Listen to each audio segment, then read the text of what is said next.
Welcome to the Joseph Goldstein Insight Hour. This podcast is an expression of our shared interest in self-discovery. Join Joseph as he shares his deep knowledge of the path of mindfulness. If you are interested in supporting this podcast, please go to BeHereNowNetwork.com/Joseph.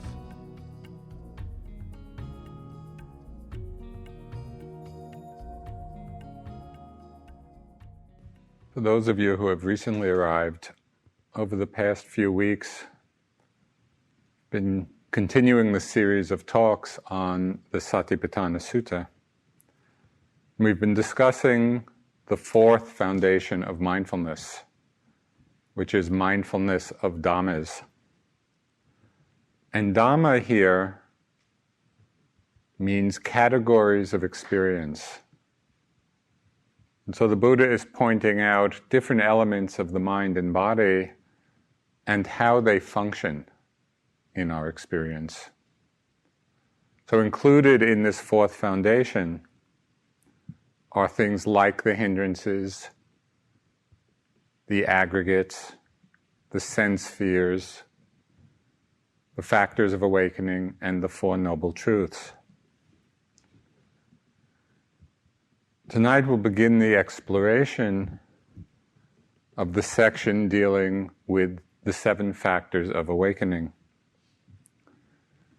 These are qualities in the mind that are referred to as the 7 treasures of the Tathagata.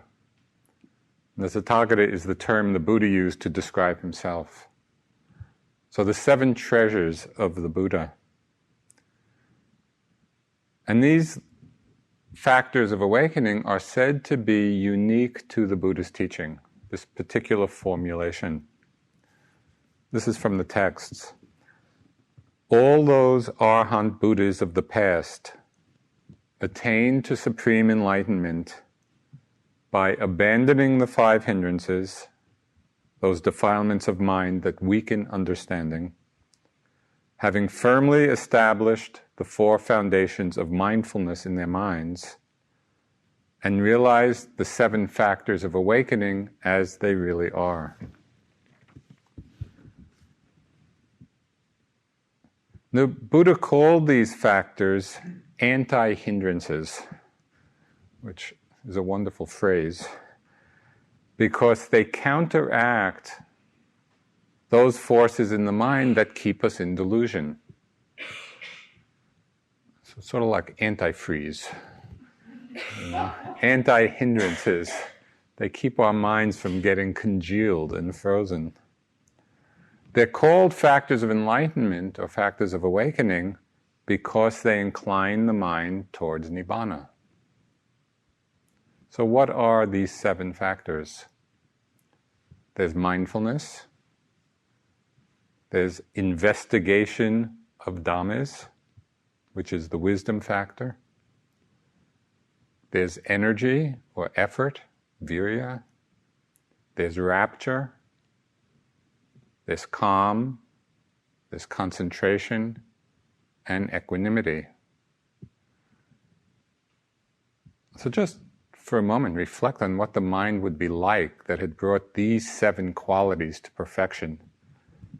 Just going through the day with mindfulness and wisdom and energy and rapture and calm and concentration and wisdom and equanimity and just abiding in that space. Well, that's kind of the promise and the purpose of our practice. There's an entire section of the Samyutta Nikaya, which is one of the collections of the discourses. It's called the Connected Discourses. There's one section devoted just to the teachings on these 7 factors of enlightenment. And I'd like to just read a few short parts of the text to give you a sense of the importance that the Buddha gave to these teachings. This is of central importance on our path. So this is in the Buddha's words. Bhikkhus, I do not see even one thing that when developed and cultivated leads to the abandoning of things that fetter so effectively as this, the 7 factors of awakening. Bhikkhus, these 7 factors, when developed and cultivated, are noble and emancipating. They lead the one who acts upon them to the complete destruction of suffering. And this one is my favorite. Then a certain bhikkhu approached the Blessed One and said to him, "Venerable Sir, it is said, an unwise dolt. In what way, Venerable Sir, is one called an unwise dolt?" Bhikkhus, it is because one has not developed and cultivated the 7 factors of enlightenment that one is called an unwise dolt. Venerable Sir, it is said, wise and alert. In what way, Venerable Sir, is one called wise and alert? Bhikkhus, it is because one has developed and cultivated the 7 factors of enlightenment that one is called wise and alert. So there's our choice. Unwise dolt or wise and alert. What are we going to do?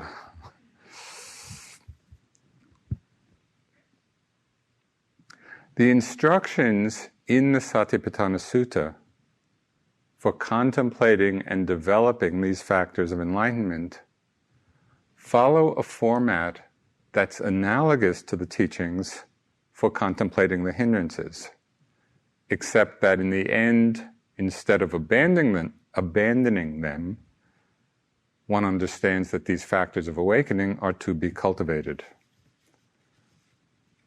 So here are the Buddha's words from the sutta. These are his instructions.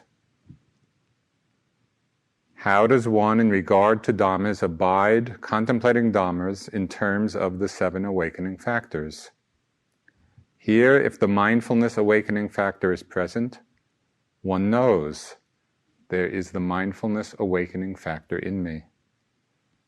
If it is not present, one knows there is no mindfulness awakening factor within me. One knows how the unarisen mindfulness awakening factor can arise and how the arisen factor can be perfected by development.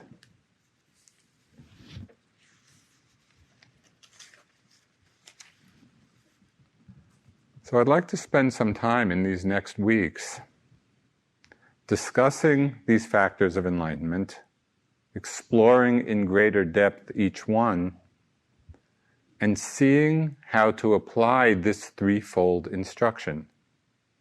First, to see whether the factor is present or not present. And again, the Buddha's not saying to have judgment about this. He's saying, just see. Is the factor present in us? Is it not present in us? That is already being mindful. Second, if it's not present, to know the conditions for it to arise. And third, if it is present, how we can bring it to perfection, how it can be developed.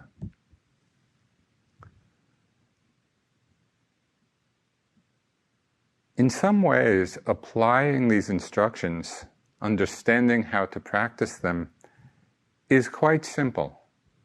It's not always easy to do, but the way of practicing them is not complicated. And the Buddha gave some hints about how we can cultivate them. He said, and he uses a beautiful image here, he says that just as the dawn is the forerunner and precursor of the arising of the sun, so too good friendship, that is association with the wise, and careful attention are the forerunners and the precursors of the arising of the factors of enlightenment. You know, one of the kind of joys of sitting at the forest refuge, at least for me when I sit here, is after that early morning sitting and just, at least at certain times of the year, walking to breakfast, and you just see the dawn coming just before the sun actually rises on the horizon. And the sky is so beautiful, and it's just about to come. And so this image is particularly appropriate, for practice here. Just as the dawn is the precursor for the rising of the sun, so good friendship and wise attention, careful attention, is the precursor for the factors of awakening. So what does this mean? It means we need to hear the teachings. That's about having good friends. And then pay attention, put them into practice. So how do we pay attention? What's the means for paying attention? In many different discourses, many different suttas of the Buddha, he says that the 4 foundations of mindfulness, when developed and pursued, bring these 7 factors of enlightenment to perfection. So it's exactly the practice that we're doing. It's practicing the 4 foundations of mindfulness that lead to the perfection of the factors of enlightenment. And then, as we will see, there's another help to us. That the 7 factors actually form a progression, with each factor leading and conditioning the arising of the next. So basically what we have to do is prime the pump of the enlightened mind with the first factor. And if we can prime that pump, then all the rest will follow.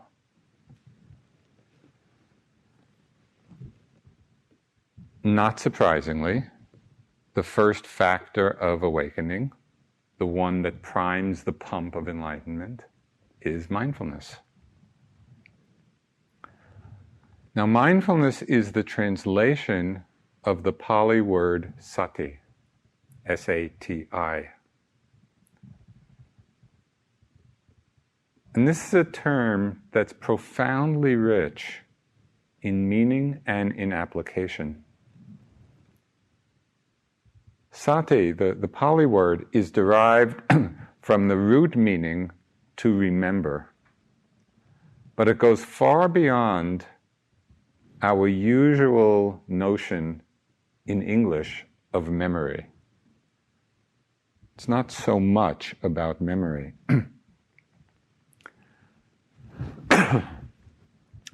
There's a very highly regarded contemporary Buddhist and Pali scholar. He's English. His name is R.M.L. Gethin. And he wrote some wonderful books, scholarly books, but in great depth and with great understanding, in which he carefully analyzed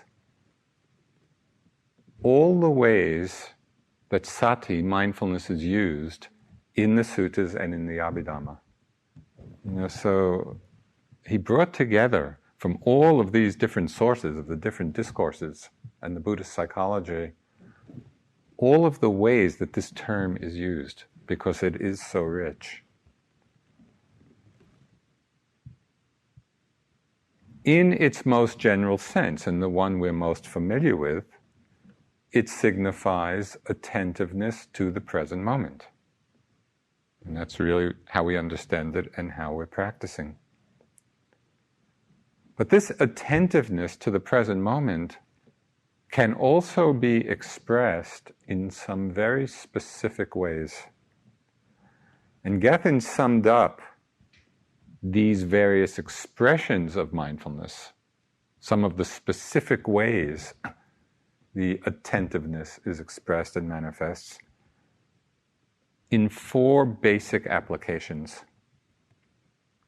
I'd like to go over what these 4 are, because it fills out our understanding. It expands our understanding of the richness of sati. The breadth of what mindfulness really means. So the first expression of it is about remembering, but remembering not in the sense of memory, but in the sense of not losing what is right before the mind, not forgetting the present moment's experience.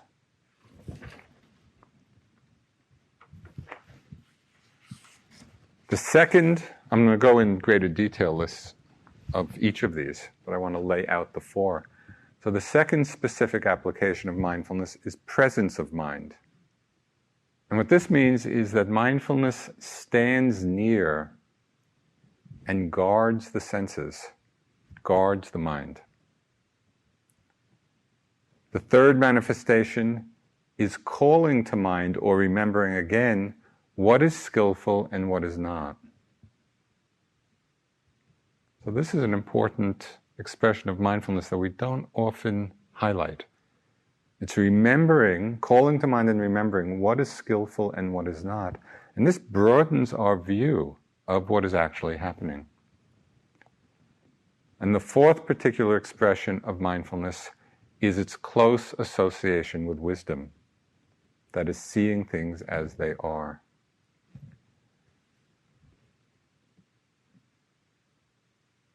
So as we look at these four specific aspects of mindfulness, we can begin to understand that mindfulness is the one factor that the Buddha said is always useful. There can never be too much mindfulness. Unlike all the other factors of enlightenment, and all the other wholesome factors, which need to be in balance with one another. We can have too much wisdom out of balance with faith. We can have too much concentration out of balance with energy, and vice versa. But mindfulness is always appropriate in every situation. And it serves to bring about and develop and balance all the other factors. So it's a very powerful force in the mind. It is a real power that we are cultivating. Okay, so what was that first special meaning? The quality of not forgetting, not losing what is right in front of the mind. The example that's given of sati in this regard, it's like a post that's set firmly in the ground. And because it's set firmly, the mind is not wobbling. The mind doesn't forget, it doesn't get lost, it doesn't drift off. And so we could call this, or think of this as the basic function or condition for stability of awareness. And so you might think sometimes, in every moment of mindfulness, it's almost like planting the flag of sati in every moment. We plant it and we become firm in our awareness in that moment. It keeps bringing us back each time we get lost. And when the momentum of this mindfulness, of this stability gets strong, it has what Sayadaw U Pandita called the boomerang effect. He came up with this image after he taught in Australia.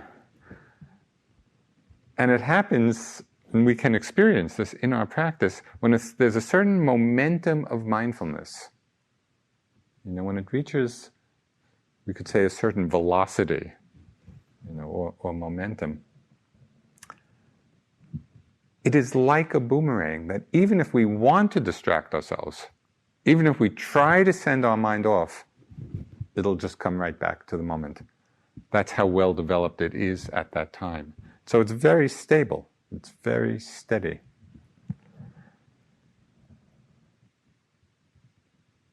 So this is the first aspect of mindfulness. The second is its quality of standing near the mind, thus serving it and guarding it. means, and it's described as coming face to face with the arising object, rather than, the very familiar kind of mindfulness where we're giving sidelong glances at something. We're kind of mindful, we're kind of there, but not actually just face to face with it, seeing it head on. It's in this function of standing near, standing face to face, that it's a guarding of the sense doors. Tulku Urgyen, who was one of the great Dzogchen masters, he wrote about mindfulness in this way. He said, there is one thing we always need, and that is the watchman named mindfulness, the guard who is on the lookout for whenever we get carried away by mindlessness. So as I was reflecting on this, I thought of this quality of standing near, kind of in the parlance of the street.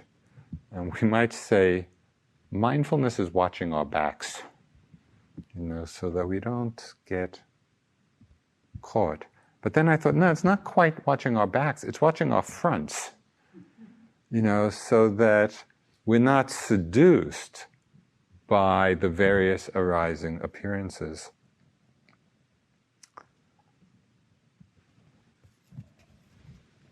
There's a well-known teaching in the Zen tradition which I think captures this sense of the power of mindfulness, that's standing near and standing guard, or serving the mind from getting caught up in going out to objects. It's called the Genjo Koan. And it's from a famous teaching by Dogen. He said, to carry yourself forward and experience myriad things is delusion. That myriad things come forth and experience themselves is awakening. And it just captures that sense of what the mind is doing. Is the mind going out to the experience of the myriad things creating the world?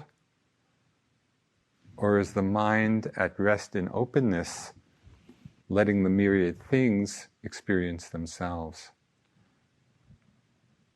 I've talked to many of you in interviews about a way of practicing this just by changing our linguistic framework, and framing things in terms of the passive voice, of things being known, a sound being known, a thought being known, a sensation being known.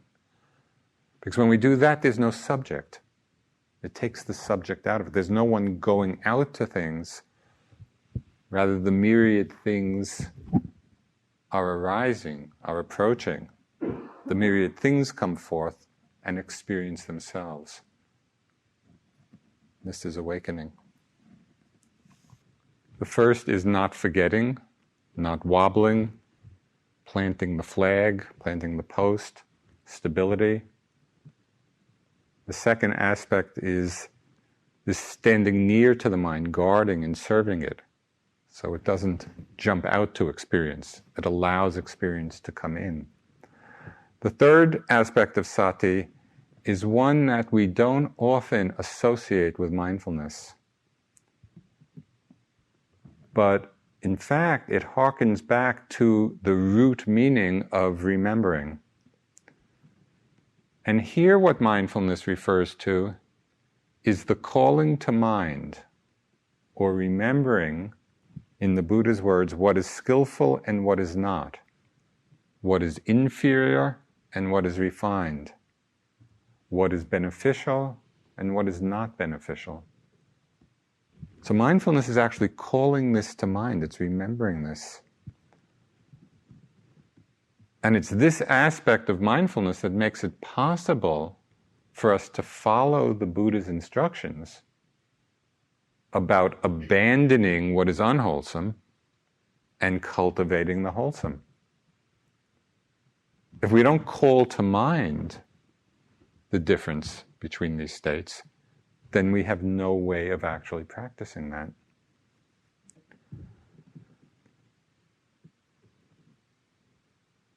Mindfulness here, this meaning of it, becomes a key factor in strengthening our inner moral compass. If we don't remember or call to mind what is wholesome and what is unwholesome, then we simply toss about on the waves of our mental habits, our mental conditioning, often acting out the latent tendencies of various defilements, kilesas, because we're not making this discrimination.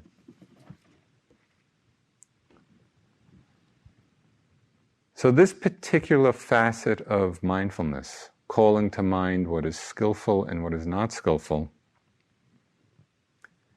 is closely related to the arising of two mental states the Buddha called the guardians of the world. And in Pali, these two states are called hiri and ottappa. And they're often translated as moral shame and moral fear or moral dread. Now these are factors that are easily misinterpreted and misunderstood, and therefore often ignored or overlooked in our culture. But in doing so, by not understanding them and by ignoring the power of them,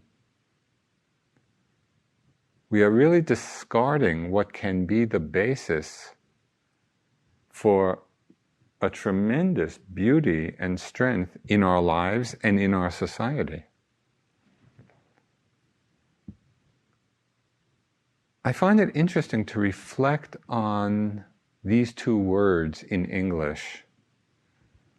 You know, in our complex cultural conditioning of race, of class, of often religious fundamentalism, shame and fear have often been used as vehicles and expressions of oppression. You know, and so there's a whole association with these words in ways that are not and have not been helpful. You know, in many circles, we don't see shame or fear as being particularly wise or compassionate mind states.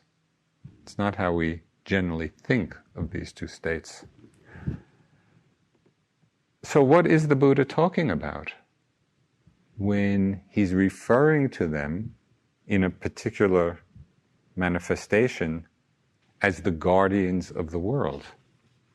He's pointing something out to us that I think is worth looking at.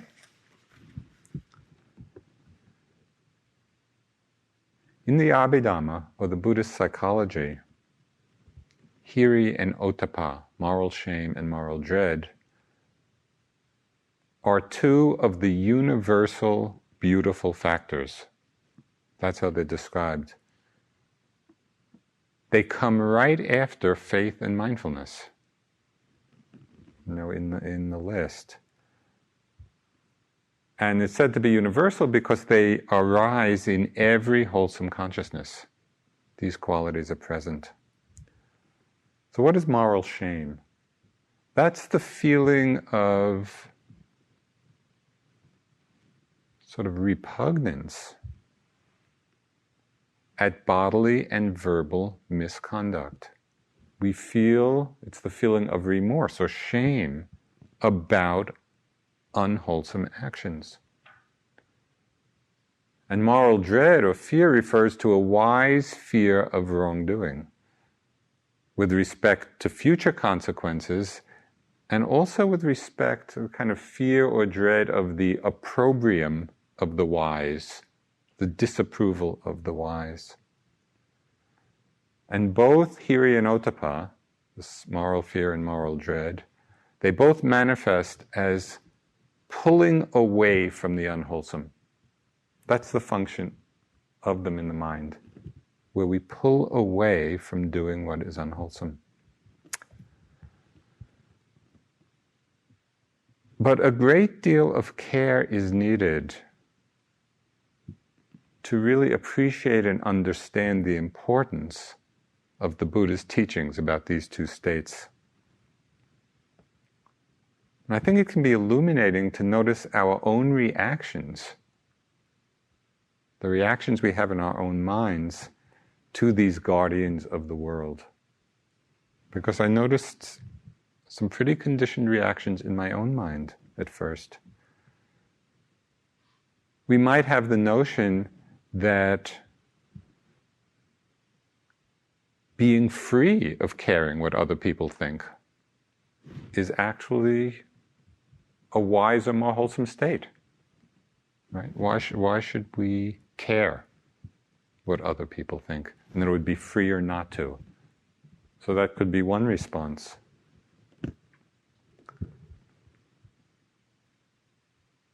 Or we might have the feeling that shame about one's unskillful actions, either ones that are contemplated or ones already done, that shame is not a psychologically healthy state. So that could be another idea that we have. Of course, it all depends on how this is being held. Because if they're not properly understood, we could use some approximation of hiri and ottappa, not really the states the Buddha is talking about, but some approximation of them, to bludgeon ourselves with guilt, with recrimination, with feelings of unworthiness. Right? It would be easy to see how we hear these teachings and translate it in our minds in this very unhelpful way. That moral shame means we should feel guilty about things or feel unworthy about things. It's not what the Buddha is talking about. We can hold them, on the other hand, in wisdom. And in this beautiful manifestation, in understanding the beauty of them, they arise out of mindfulness and a very deep caring and respect for ourselves and others. And in that sense, they become beautiful qualities of mind. And so this would mean holding a standard of behavior that can inspire us to restraint in those moments when we might be ready to do something that's unskillful. Just in that moment, they can operate in the mind as this great protection for us. Or they can become an inspiration for renewal, in the many times we do fall short. And many times we do unwholesome or unskillful things, but having these factors present in the mind can re-inspire us. In all of these situations, it is mindfulness. And this is one of the expanded meanings of sati. It's the power of mindfulness that calls to mind, that reminds us of what is wholesome and what is unwholesome. So I just want to share with you one experience I had on retreat some time ago, which was a vivid and powerful experience of hiri and ottappa. I had been sitting for some time, and my mind was kind of in this nice, relaxed, open space. And in the relaxation of this, my mind started getting seduced by an extremely engaging and seductive, but somewhat unwholesome fantasy. Right? It was a sensual fantasy that just kept pulling me right in. Now, I was mindful enough to know that it was there. And I was mindful enough to know that it was unwholesome. But I wasn't mindful enough. Somehow something was missing, and I couldn't unhook from it. Right? It had me in its clutches. Or I had it in my clutches, which is probably more accurate. And I didn't have something was not in my mind that would have simply allowed the fantasy to be there and then self-liberate into the flow of empty phenomena. So I was watching this come up over and over again and really getting pulled into it for days. I mean, it kept coming up repeatedly. And I was trying to work with it in all the ways I knew. And I began wondering, well, what is going to unhook me, from this seduction? And then suddenly, this after several days, it's like Hiri and Ottappa came to the rescue. It was just like reinforcements from the rear, which turned the tide of the battle. And I began reflecting on what this action, in my mind would look like to my friends and my colleagues and my teachers. So actually imagine having done it and then having it have come to the attention of all these people that I respected. Well, it's like magic. As soon as I reflected in this way, immediately, as I actually pictured this whole scenario, there was an immediate arising of what I really considered a wise shame. Moral. I wouldn't want these people to know, I had done this unwholesome thing.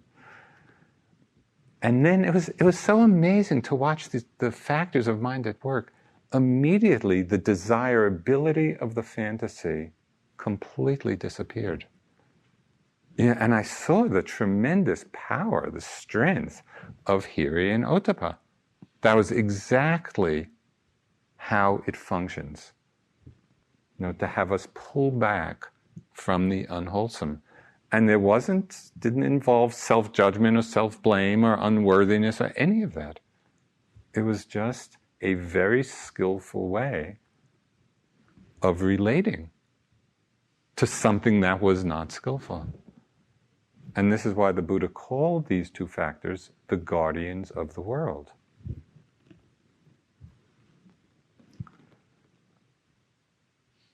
It was like waking up from a dream.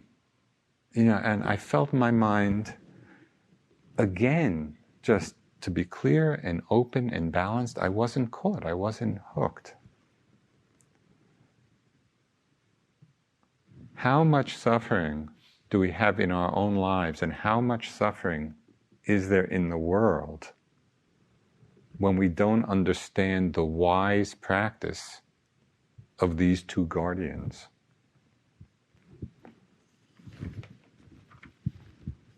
There's one verse in the Dhammapada which, in one line, just encapsulates this whole teaching, which, when I was reading through, the Dhammapada is a collection of the Buddha's, in verse, of the Buddha's teachings.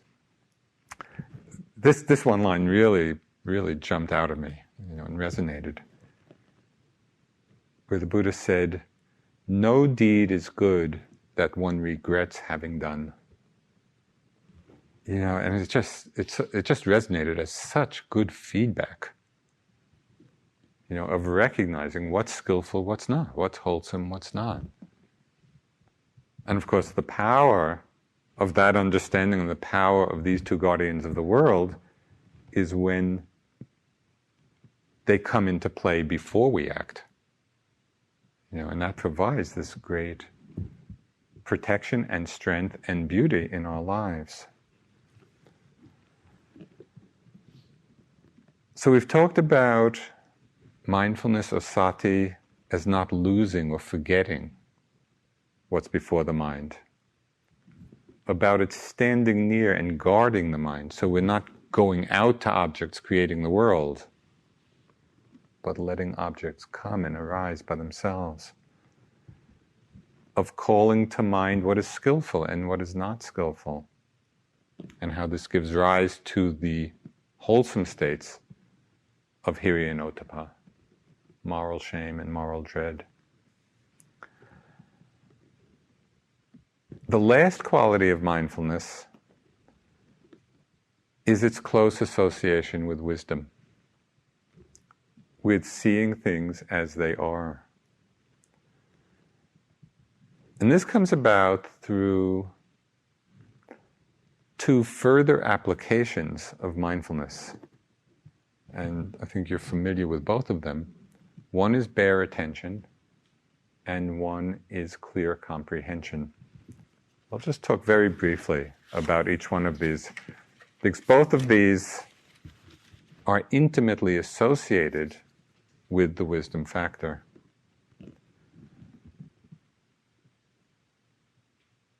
The quality of bare attention. In different traditions, this is called different things. Sometimes it's called mindfulness, naked awareness, innate wakefulness. It's naked and bare because it's simple, it's direct, it's non-interfering, non-judging. It's like a mirror simply reflecting what comes before it. It's not making up stories about experience. It's just the simple awareness of how things actually are. And there's a haiku poem, and I first mentioned this haiku at the very first Dharma talk I gave in Bodh Gaya in 1974. So I've gotten a lot of mileage out of this haiku, although I haven't used it in recent years very much, so I thought I would resuscitate it, because it so expresses the quality of bare attention. And it's by the very famous haiku poet Basho. He said, "The old pond, a frog jumps in, plop. The old pond, a frog jumps in, plop." That's all. No fanciful description of what he felt like and how romantic the evening was, and just the bare attention on what happened. That's the quality. We want to bring plop mind to our practice. Just moment after moment. Plop, plop, plop. What is it that's actually happening? We can bring this simplicity to our meditation practice, and it then gets very simple. Munindraji, my first Dharma teacher, expressed the simplicity in the most basic of meditation instructions. He said, "Sit and know you're sitting, and the whole of the Dharma will be revealed." Right? We don't have to do anything else. Sit and know you're sitting. Just bear attention to that experience, and the whole Dharma is revealed. In the Satipatthana Sutta itself, the very first instructions on being with the breath, where the Buddha says, breathing in, know you're breathing in. Breathing out, know you're breathing out. That's all. It's incredibly simple. It's this quality of bare attention, simply knowing what's arising, simply knowing what's appearing. Nothing else need be done. Now, often in our meditation practice, we miss the simplicity of this aspect of mindfulness, of bare attention, because we're looking for something special. We think something special should be happening, and so we overlook what is right in front of us. The power and the strength of bare attention does not come from special experiences. It comes from the sustained application of mindfulness, of awareness, that's all. of whatever it is that's arising. It's pleasant, it's unpleasant, right? It's gross, it's subtle, whatever it is. As the Buddha said in this section of the Satipatthana Sutta, to know whether a particular factor of awakening is present or is not present. It's that simple, bare recognition, bare attention to the present moment experience. It's not hard to be mindful. The training really is to remember to be mindful. Just to remember to come back again and again.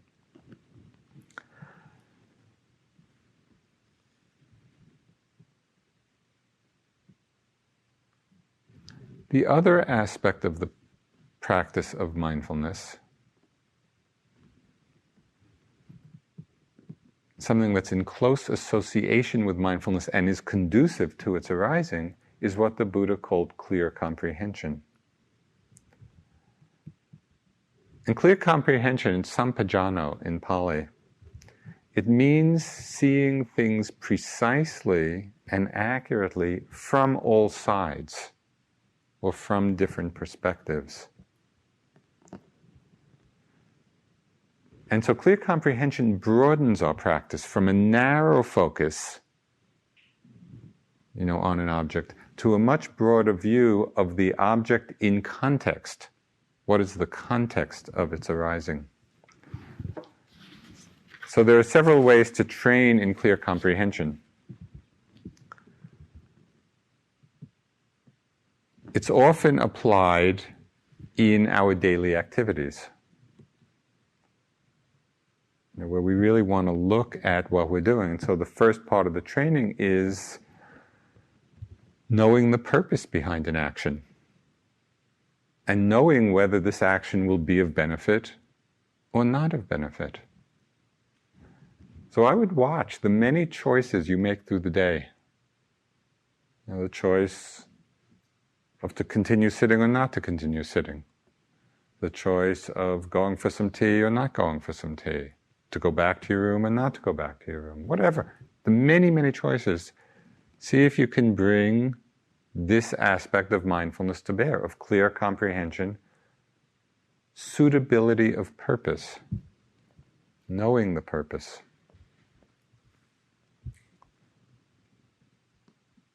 It opens up the possibility of making wise choice. It's as if we're asking the question many times in the day, where is this action leading? What is it developing? Where is it leading? Do I want to go there? Is this how I want to develop the mind? So this is an active application of mindfulness.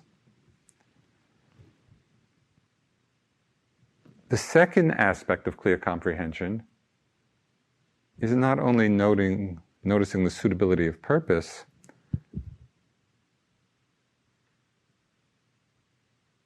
but also whether the timing is suitable, because something could be wholesome, but not the right time. We see this a lot in the Buddha's description of right speech, where he talks about things needing to be true and useful to be worthy of being spoken. Right? So it's not only true, or it's not only beneficial, in action, or wholesome, we have to know, is this the suitable time? Again, that broadens our perspective.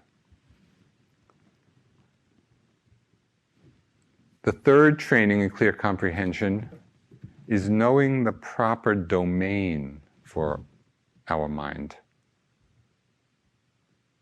And the Buddha referred to this aspect as being the four foundations of mindfulness. He called them pastures. The word for domain is gochara in Pali. And I always like that, I just get this image of what are the proper pastures for us to graze in? Well, the proper pastures are the four foundations of the body, feelings, the mind, and the categories of experience, the very things we're practicing. This aspect always reminds us of the task at hand. whenever we're lost or we're confused about what we should be doing, this aspect of clear comprehension says, contemplate one of the four fields of mindfulness. Yesterday I gave a talk at the Unitarian Church in the neighboring town, Petersheim. And after the talk, a woman came up to me, and she had been a yogi at IMS. She was telling me this little incident. She had been on vacation and on a ship. And in her room was, one of these maps that laid out, the layout of the ship and where the fire exits were and all that. And then there was a little sign, a little arrow that said, "You are here." And she said she saw that, and that phrase became the mantra of her whole vacation. So wherever she was, "You are here. You are here. You are here." And she told me this, and I thought, this is going into a Dharma talk. Because it's such a good reminder of our practice. Whenever you're confused about what you should be doing, you are here. And then take a look. What is it that's here? What's in the body? What's in the mind? It's so simple.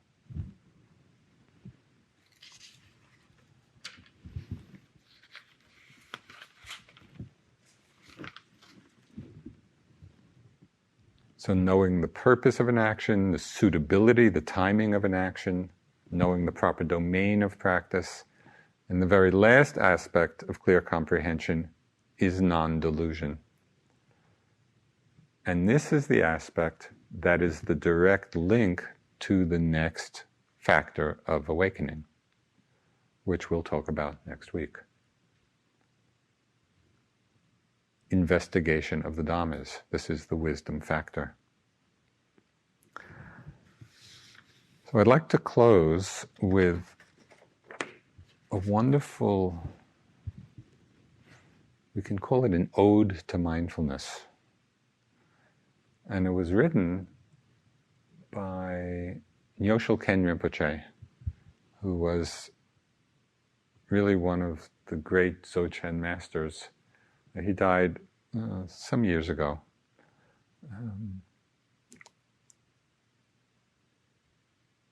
it really captures the importance and the power of this first factor of awakening, the factor that brings all the others along with it. So he wrote, "Mindfulness is the root of Dharma. Mindfulness is the body of practice. Mindfulness is the fortress of the mind. Mindfulness is the aid to the wisdom of innate wakefulness.